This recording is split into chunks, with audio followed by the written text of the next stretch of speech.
Part 2 of the teachings for the New Golden Age by beloved Ascended Master Kuthumi, preparing teachers for the Golden Age.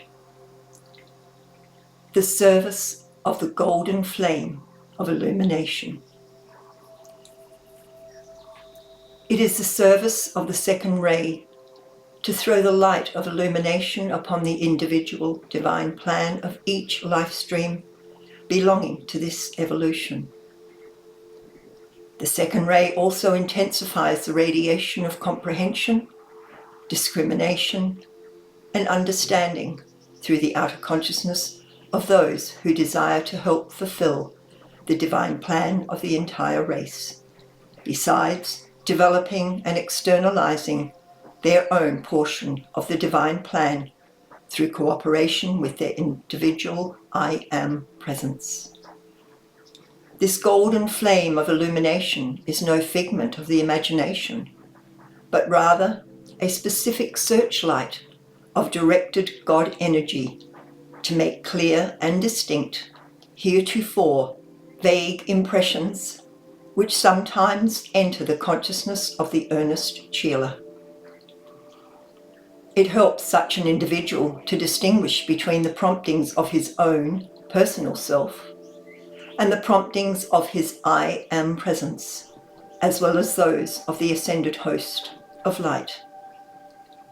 The personal self is willing and eager to accept as gospel those promptings which issue from the emotional, mental, and etheric vehicles that tend to build up the ego and glorify the personality. This personal self is not so willing and, in fact, reluctant to accept the impersonal promptings from the I Am presence and the ascended host, which are contrary to the concepts, opinions, preconceived ideas, and desires of the unascended individual. It is well nigh impossible to express perfection unless one has a pattern or design to follow. That design was provided when the Godhead created man in his own image and likeness. The service of the second ray is to remove the clouds that obscure the divine image and allow man to see, know, and accept that image. Then, through whatever applications are best suited to the individual, he must endeavor to recreate that divine image through his emotional, mental, etheric, and physical vehicles. To this end, the Brothers of the Golden Robe, under the direction of the World Teacher, study the evolution of each life stream who professes a desire to return to his or her God estate. Then a course of study and application is provided, usually through a natural channel, books, teachers, etc., to see if the desire will manifest through action. It is to help in the development of humility in the student, the discrimination of the consciousness, and the obedience to the will of God, that illumination's golden flame is dedicated. Be assured that any prompting, direction, advice, or counsel which builds up the personal ego stems from the impure energies of the lower bodies or the directions of other individuals who wish to use the weakness of the personality through such promptings and commendations. Be also assured that any promptings which tend to sublimate the personal ego and make of the individual a humble, more positive, power for good in the world of form come from above. It is pleasurable to enjoy the experiences of fact and fancy, but it is wise to call illumination's flame so that you may discern between fact and fancy. When the souls of the laggards came from the other planets to the earth, they came not in great conveyances, but through the ordinary gates of birth. Individuals who came upon this planet from other stars and systems, as some of you have so come, did not arrive in a chariot of fire. You, gently or otherwise, came through the gates of birth. Nature's laws are always practical and never flashy.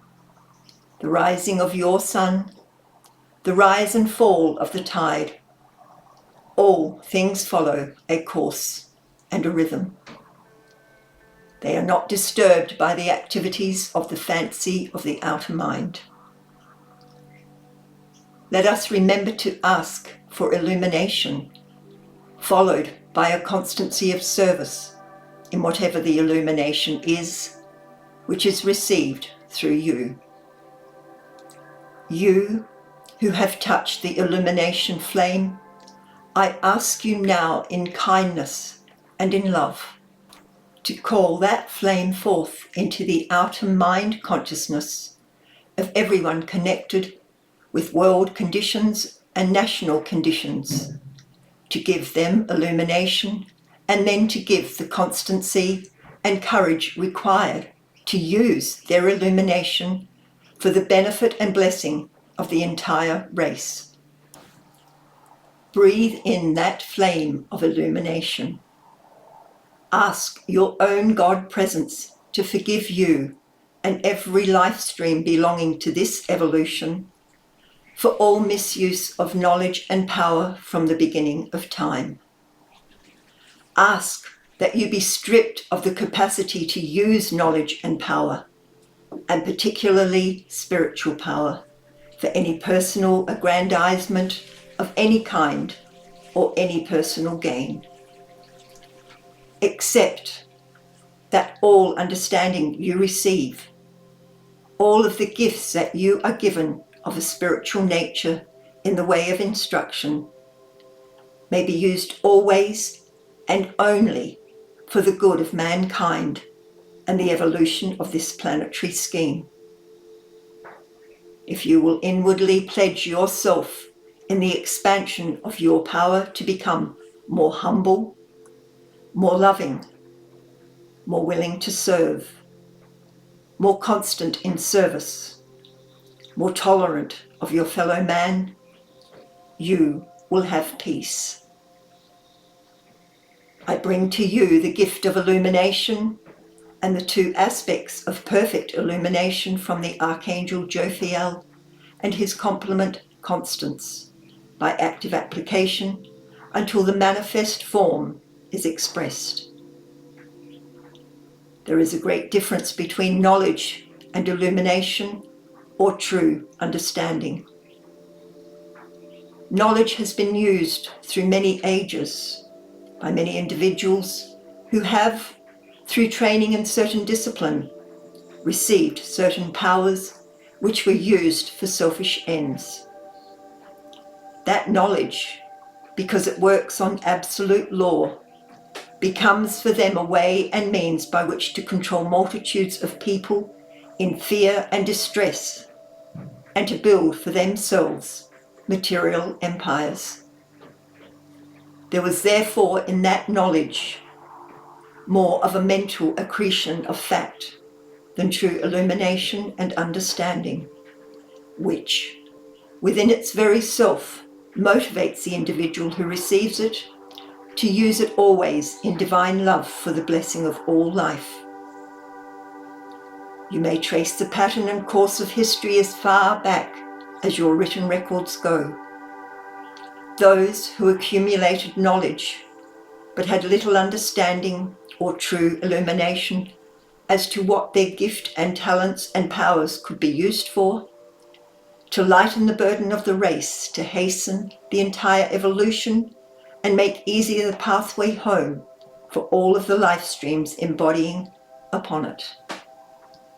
We are bringing you the flame of illumination so that the little bit of law that you truly understand, that bit of the law becomes an externalization of the grace of the Holy Spirit, of the nature of the Godhead, and of the expression of your glorious causal body around your human form. If you will accept this illumination flame, it will give you an understanding of all that you have been studying, rather than just dry and bare facts. You can measure yourself in your studies to see if they build a spiritual pride or arrogance, or if they build a greater humility, and if the studies make you more efficacious in helping your fellow man to understand, or if they separate you from your fellow man in self-righteousness. Knowledge without true understanding becomes more dangerous than not knowing the law at all. If it builds into the personal self the weaknesses of the centuries that have caused the decline of every golden age, then that knowledge is not to your benefit.